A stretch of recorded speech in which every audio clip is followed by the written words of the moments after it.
it is over at time. Barry always playing the game for me away. Oh, she's so thoughtful. Get me in the hell out of the house. So she can Especially paint. right now because of crap. Yeah, she's been in the basement.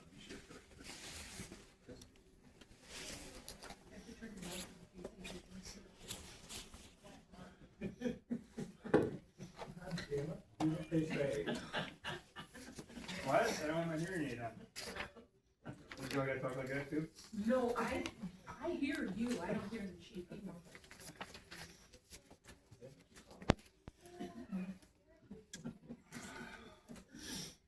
Chief, after it.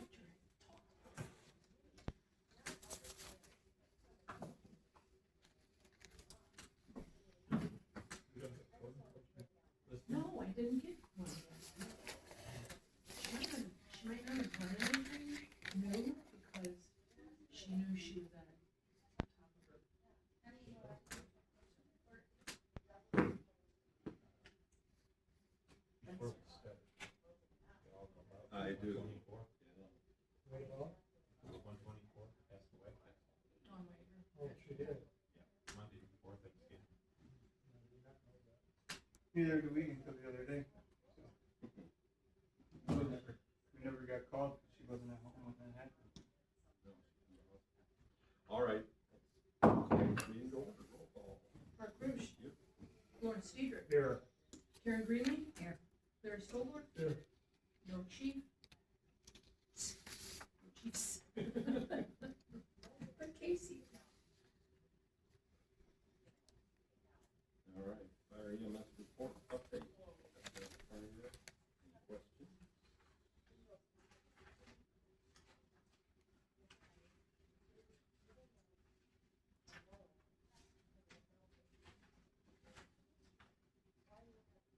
We had 17 calls last month.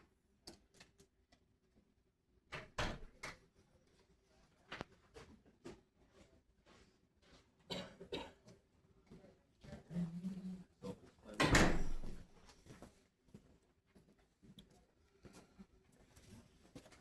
Anything to add to your report? I haven't seen it, so Carl has asked us to come if there's any questions, so. Don't think there was on that anyway. All right, police department reports. Yeah, I'm gonna call him real quick, just so that I don't get yelled at.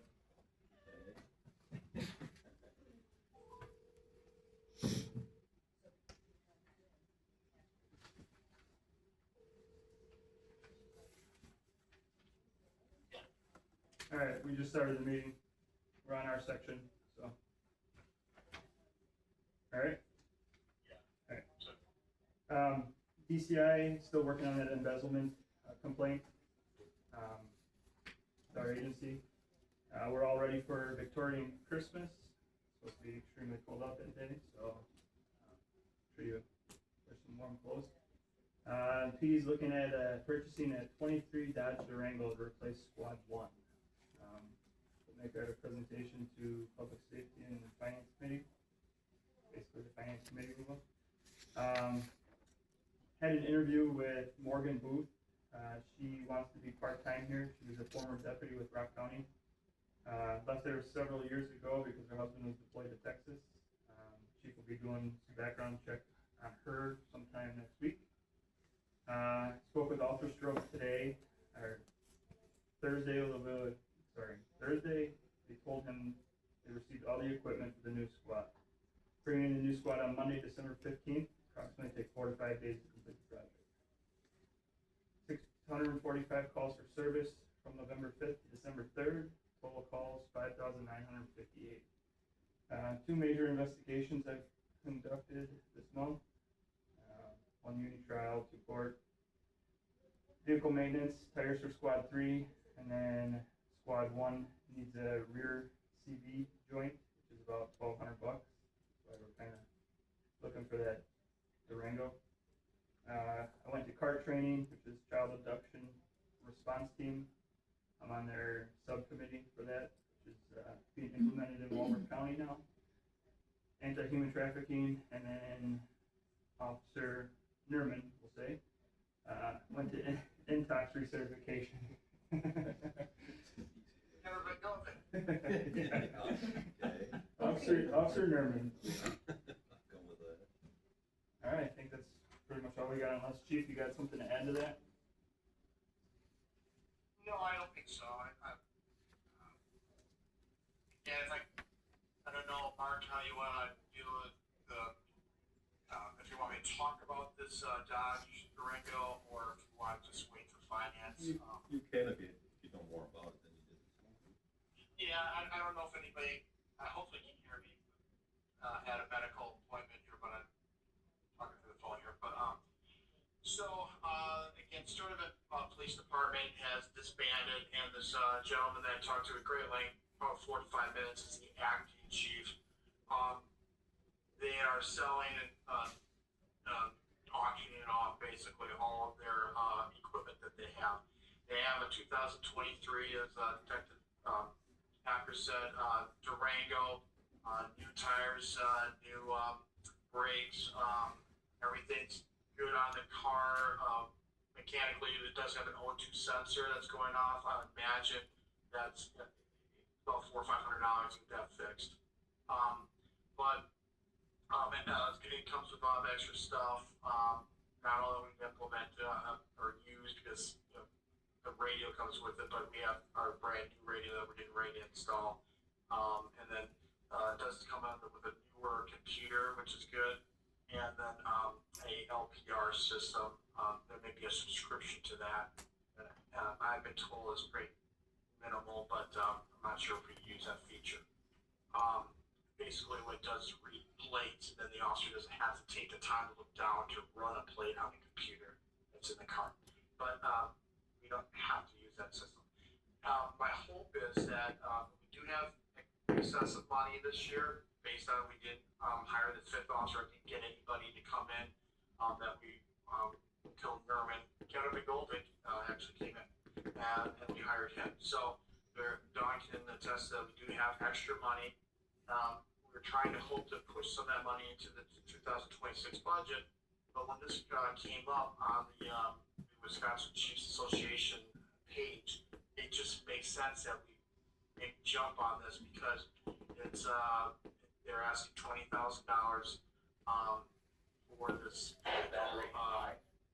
whereas if we were going to be pushing, because not everybody's on the finance committee, but it's there right now, but we didn't really put any money toward capital purchases, and instead of putting $20,000 or $25,000 pushing to next year for a purchase of the squad car in 27,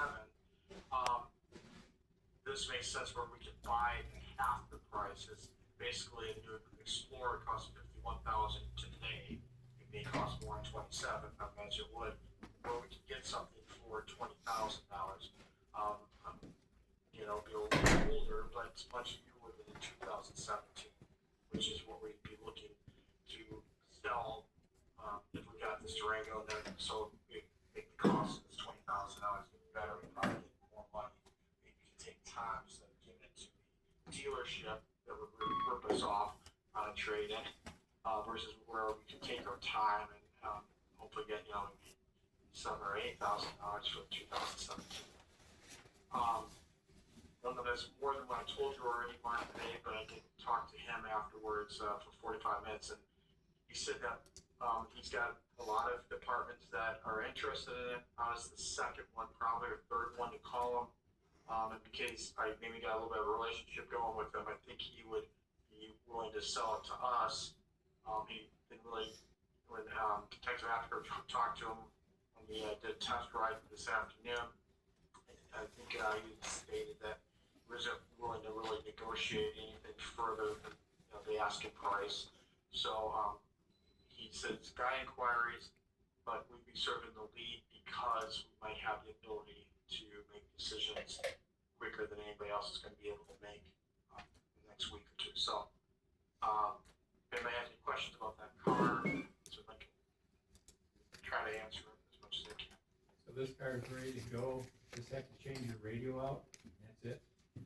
Oh, That is correct.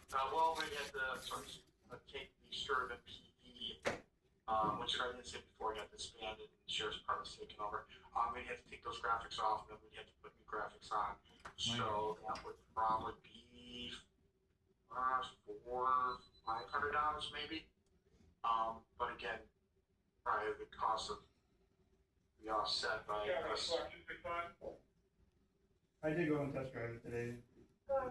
Drives very well. Brand new tires, like you said, so it definitely, I mean, the paint is pretty much miraculous on it. There's no rusting.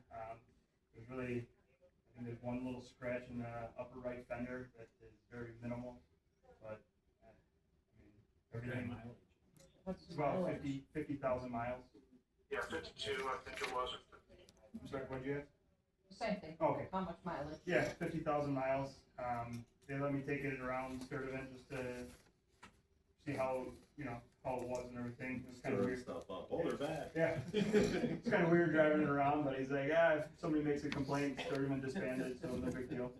But I didn't hear anything wrong with the motor. The O2 sensor is very minimal. I talked to one of my buddies that works in the body shop, and he said as long as that code is what's coming up on there, he said, $400 or $500 with labor to get that fixed and replaced.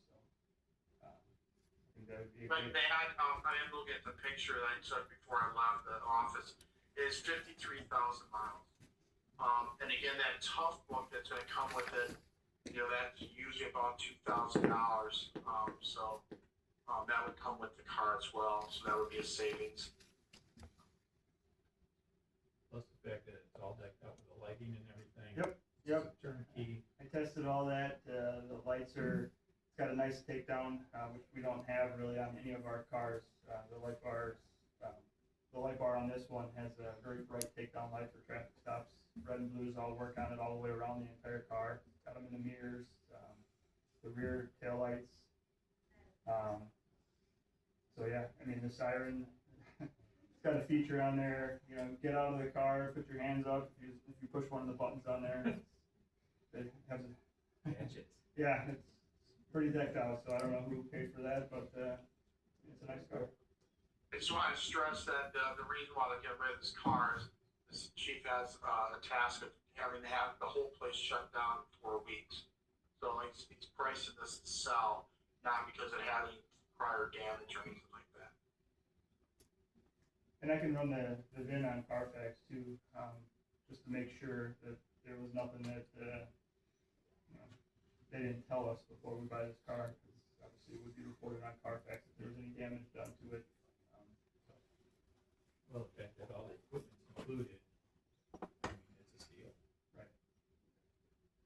It absolutely is a steal, and that's why I brought it up. And not so much to spend the money, although this will be saving the village quite a bit of money, but also makes sense to me that if we're going to push the remaining money that we have this year into next year for a capital outright purchase like this, well then, if we're going to do that anyways, well, now we can buy that straight out. We don't have to wait until 27 to do that. Okay. Anything else on the car? I think that's it. Somebody else has questions? On to the firearms. That would be next. Unless anybody has questions on the force. Nothing, go ahead. So, I'm sorry, can I ask, I know that since it is an agenda item, could I get Mark, maybe a vote of support or something to We go really to the can't, finance we committee? really can't vote on it here, because it's not on here. I have the agenda. It's more so on If it's on the other one, you can, Finance. yeah. Okay, using the very well. funds and whatnot. Okay. So I did some research on providing firearms, the department issued firearms to the full-time officers of this department. I got some policies from several different agencies that do provide firearms to the full-time: City of Delavan, Village of Walworth, Genoa City. I would say probably about 95% of the department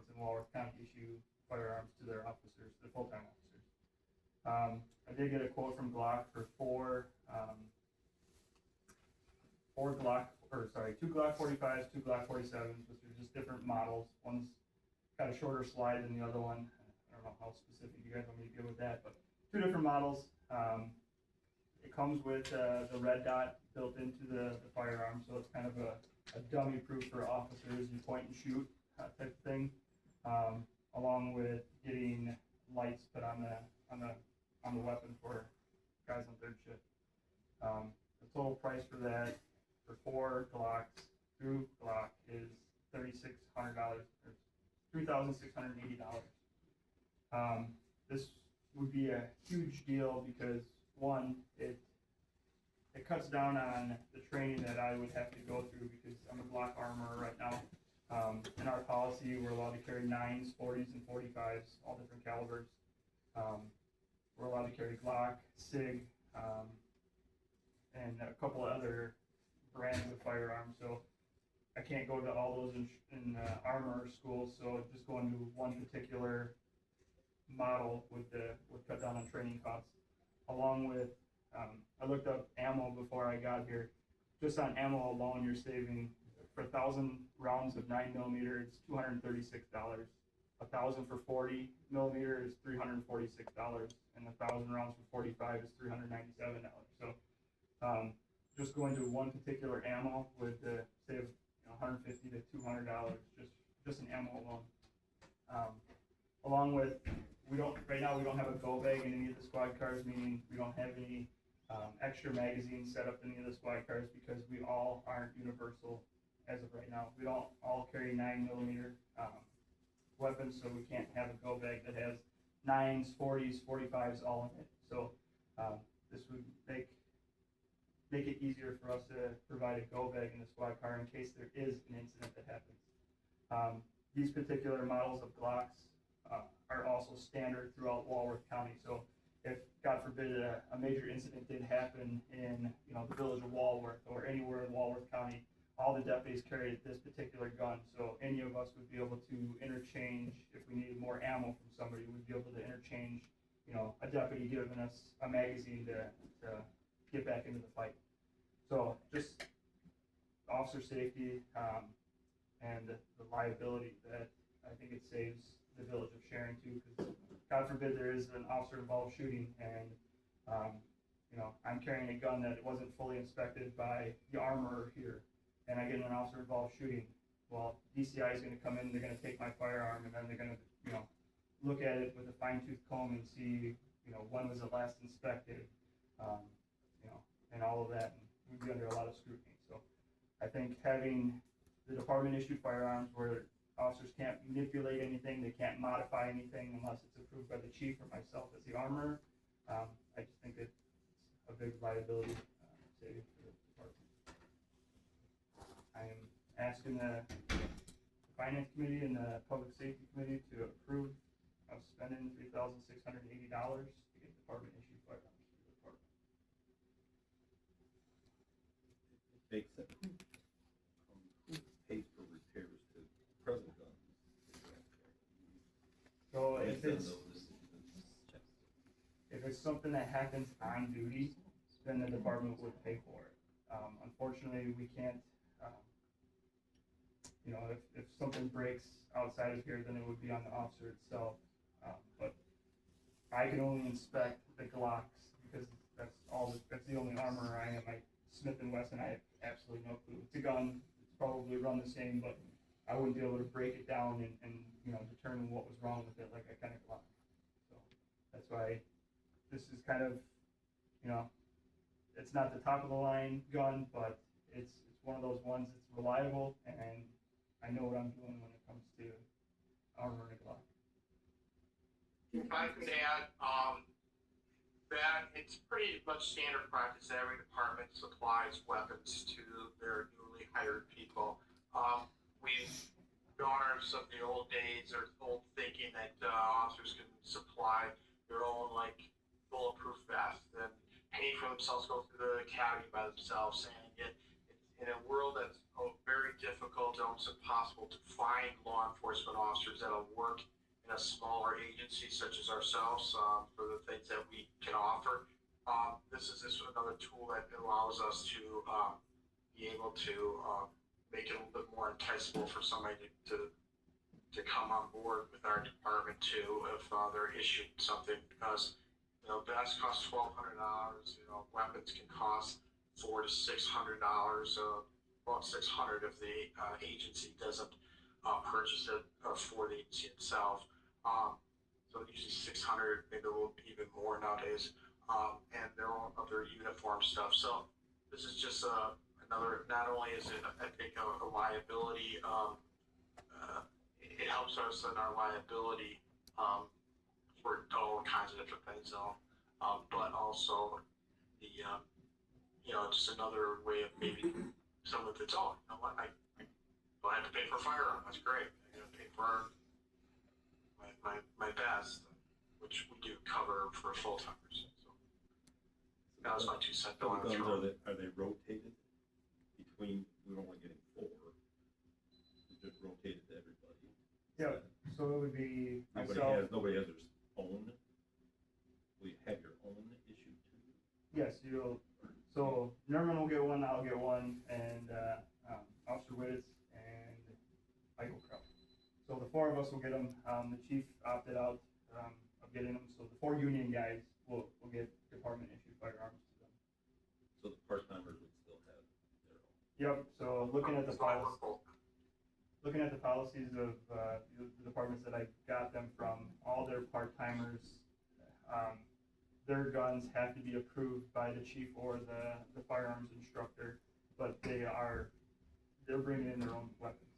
So, and there's a criteria they have to meet, it has to fit the standards of the department, so it has to be a Glock, speaking for the town, or the city of Delavan, it has to be a Glock 19 for them, because that's what all the full-timers carry, so everything can be interchangeable, so the part-timers, that's what they have to provide for themselves. Will that hold down our part-time applicants? So the part-timers that we have now, they're already using the Glock 45 or the 47, so, there's no issue for the ones that we have now that are currently on our department. Makes sense to me to form it across. Just for your own safety. There's always gonna be that one incident. It does, but do we buy 5 for the part-time person and rotate? And we could definitely do that, and Because I just think you're getting into applications that if somebody doesn't have a Glock, well, they're not coming here. They have to go buy a gun. We do have the money for the 5th one. However, people love guns that shoot them, so that may not be a problem. Might be a reason to go get Right? Hey, I get to buy a new gun, but right, I don't know. I think that would be an additional, 400 and Half of us, 460, yeah. Math is hard. at times. I'll make a motion to go with 5. And rotate the 5th one.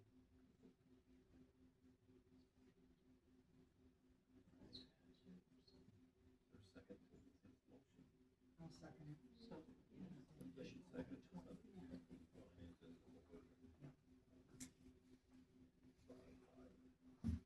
Clocks, if there's money available, so we'll talk about that. All in favor, say aye.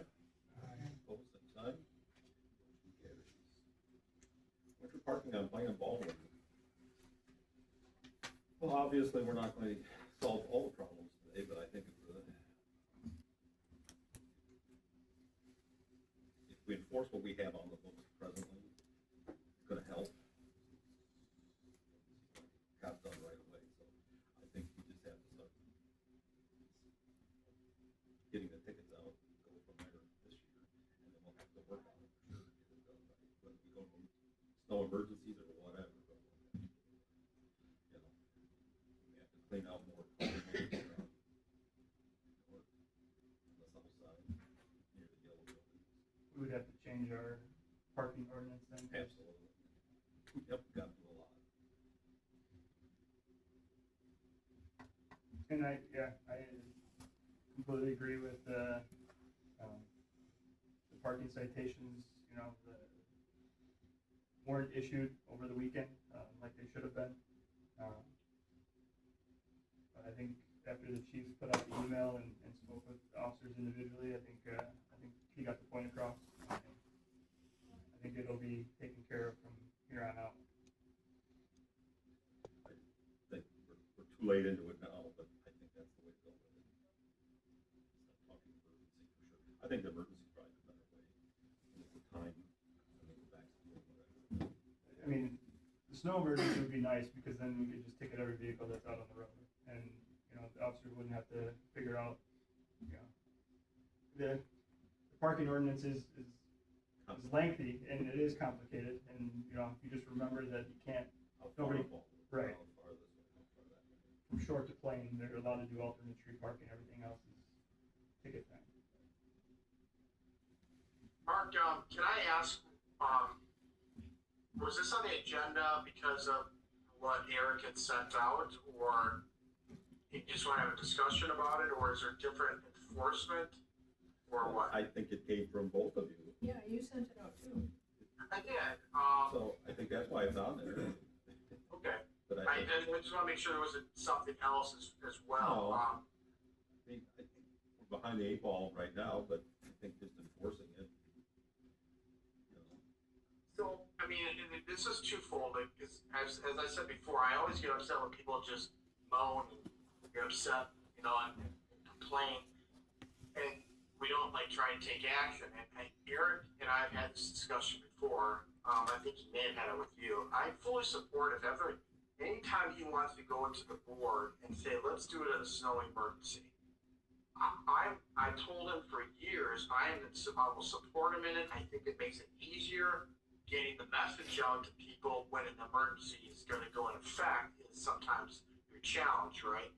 It'll be a cultural thing. It'll take years for people to think, okay, well, we have 1-2 inches of snow, it probably is going in effect. But getting that message out is sort of the biggest challenge.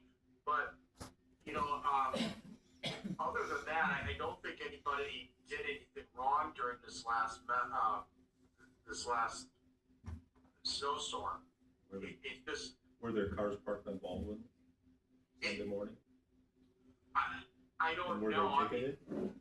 Butch told me that there was, but I didn't see it when I first came in. Well, I'm gonna say they must have been. I saw cards, Brad, I told you I saw cards on Plain. And then there was one on Baldwin that was snowed in. Okay, so I mean, I'm playing, they're allowed to be there. No, that's to rotate every other day, you know, odd even. And they No, were, I understand that, but you're saying you have on both sides of the road? I had them on, just on the north side is where they were plowed in. The issue with the alternate parking is you're gonna get a third shift guy that comes in, and it is the expectation for him to move his car after being home for 2 hours to the other side of the road? Or does he come home from work and park his car and walk in and go to bed? So, You know, we had those issues before, you're right, and that's the issue, like, you give me a time of when I can come and plow, and I'll be here. But there's no sort of uniformity there, and this is the result you're gonna always have. You're gonna have ice, you're gonna have slush, it's just the nature of the beast. Weren't majority of those cars that were plowed in on the correct side of the road? Because, I mean, the night that you were plowing. It was half and half. I didn't hear what you say, Eric. That's fine. It was Snow half emergency and is half, easy he to said. clean it up. You have your hours until you cancel it.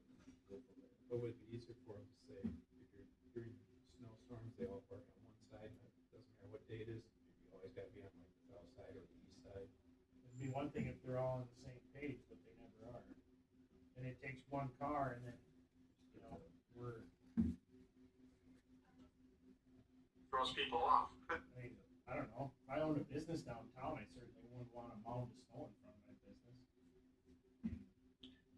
I thought that maybe, you know, Eric and I have talked about this before, you know, we, as a village, we sort of catered to the Yates building, which is one of the major problems, right? And they have no parking space, and sometimes they park in the back. But, you know, maybe we think about, if we really wanna clear this whole thing up, during a snowstorm, they can't park on Plain Street. We put them on North Street, on the south side of the road where there's ample amount of space, and, you know, that they can plow around later. It's just that Plain Street is so somewhat narrow, and yet businesses there, you know, I know that we would lose a little bit revenue, but, by not doing the citations, but we don't get a lot out of that. Maybe we, I don't think think that's the point of it, it's making No, sure we it's don't have not. the slip and fall people. You know, we're getting this right. snow off the damn road. right, so I mean, maybe we we Because, relocate them to a different area. because with that too, is if it snows tonight and, you know, everybody's on that side, well then the people on that side that own the businesses are gonna shovel the driveway or the sidewalk into the road, which is, you know, the idea. But then the people are parked on top of it, so it's like a 3-day event or 4-day event to get anything clean. Because you're either on one side or the other, and you can't get it clean. You know, and there's no definite time that everyone is over there, everyone is over here. You know, you implement from 3 to 6 a.m. Nobody, like every other community in this area that has snow, and you'll have the same result as everybody. But until you do it, you're just not gonna get it. You know, they're gonna have to all be down in one spot, and that's it. Otherwise, it's not gonna happen. It doesn't work. I think north, east of Bowman is probably the best. Just have to clear that.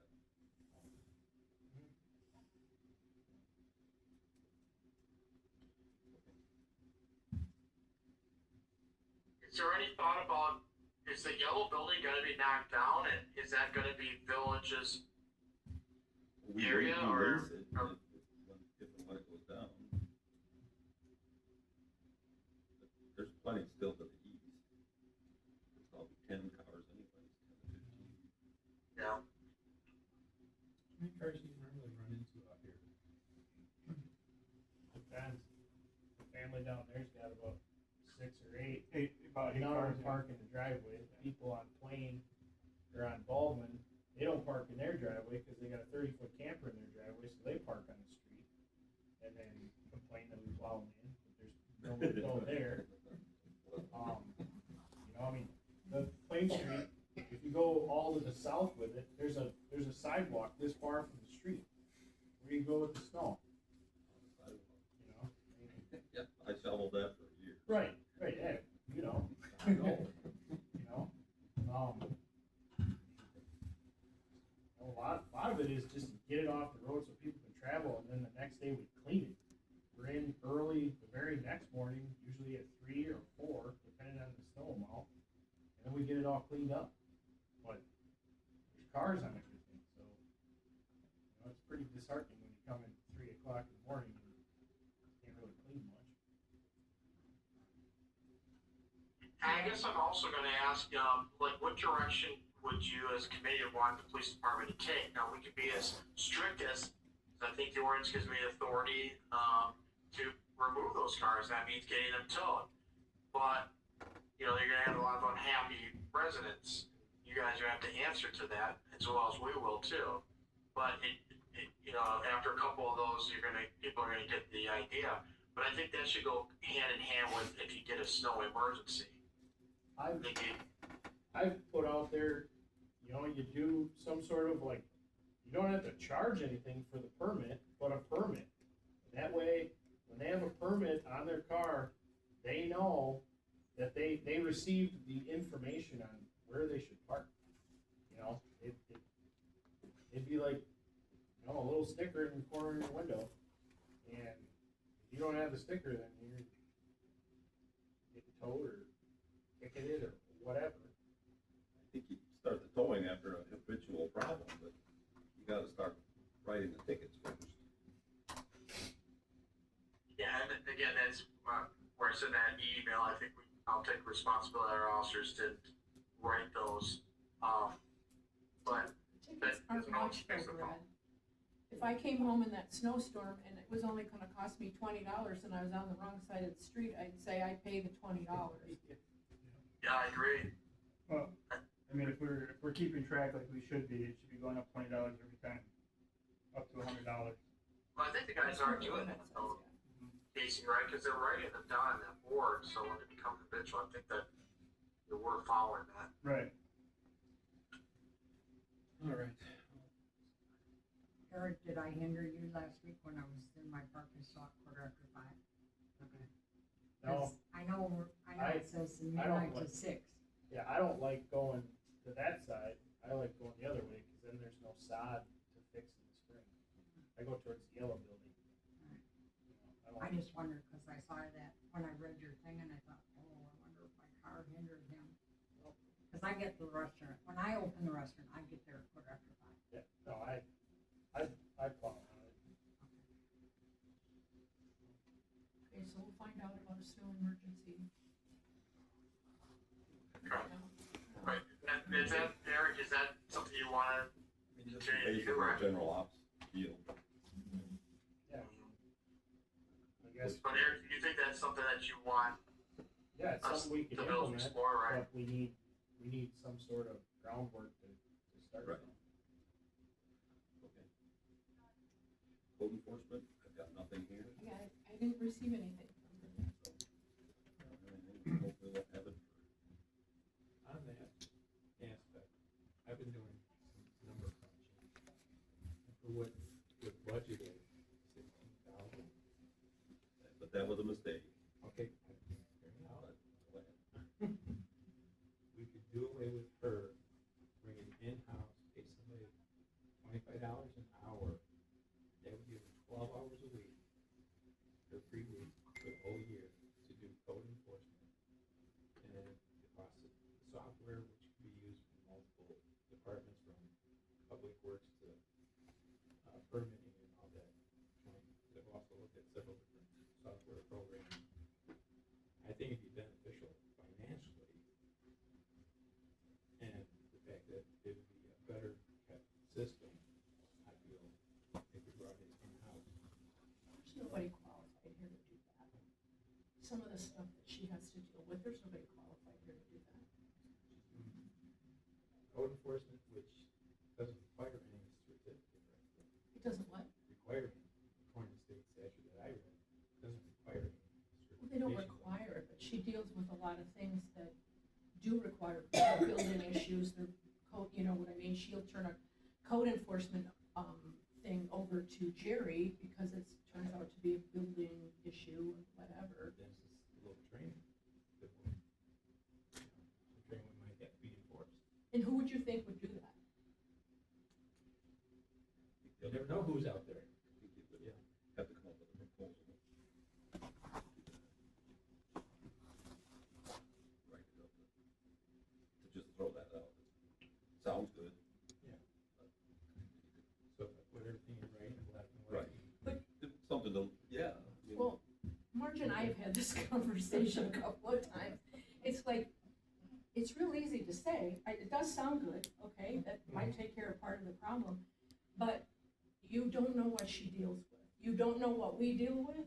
Oh, I If know you what I wanna deal with when I do my inspections. If you wanna sit down and we can go over some of those things, but, not just anybody can do it. I agree with that. I'm You aware can't of that. have anybody do it. You have to have, in my opinion, somebody outside of the village to do this. Because they don't know who the people are. The people in the village of Sharon pretty well knows a lot of the situation. So you could not have anybody from this village do that. Okay, I didn't say you had to hire from within the village. I just said, bring it in-house, so we have better control, and financially be better. You know, So I'm back to proposal. It doesn't hurt to look at anything. Yeah. But, you know, I'll get all my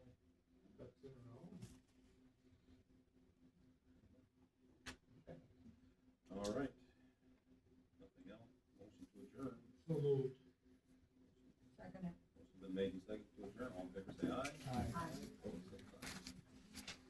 Is court tonight? Yes. Do we move now, or where do we move? You wanna be on for the next one too? That sounds like it should